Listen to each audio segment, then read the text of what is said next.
E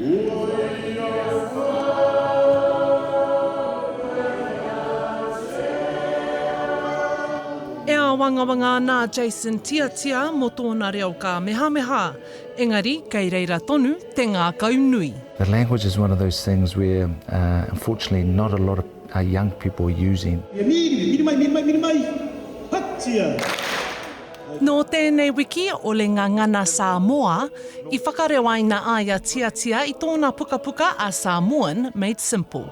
Ko te kaitākaro rongonui o mua me te kaiako ōnai nei, he kaihāpai ngangana Sāmoa.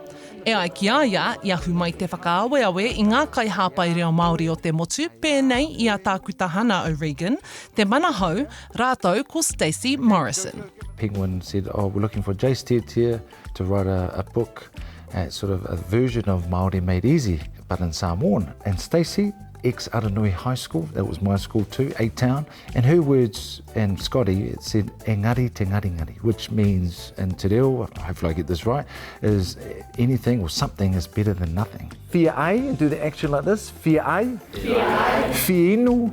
The book sort of promotes motivation in a different way, and so have a laugh, and then cry about it if you want, but then keep moving forward.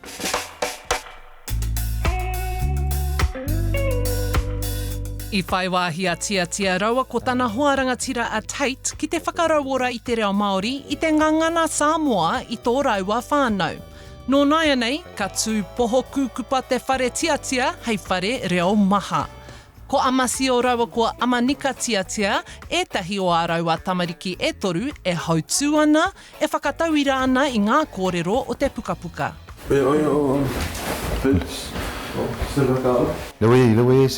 Lui, sema. Ka kōrero Māori ki toku māma, tēn hāmoa ki toku papa, he āhuatanga nui pēr o tō māua a tuakiritanga. Wā, olokai. Ka pēr mō linga le? Tino pō ke ruru ana mātou te whānau I aia, me ana mahi, mō tēnei whānau, me ana mahi, mō tēnei pukapuka. E ai kia Jason, I tuku kōrero aki mai a Miriam Makamo, tētahi kaituhi rongonui o Ngaitahu. It was so exciting to hear that Jace was looking at writing this book and that it was part of their wider reo journey, because Tate has always been a very big reo exponent and advocate. But now as the mother of children who are Māori and Samoan, this is a really important part of their whānau journey. I'm so pleased, but I'm also really proud because writing a book is actually quite hard work. And I think especially when you are trying to provide something that helps other people to move more into their own identity or help people to connect to another culture, there's an added layer there of complexity. My kids have done the audio parts to the book, and my parents were my mentors, of course, just making sure that the Samoa is spot on. My name's on it, but we know it's a we thing rather than a me thing.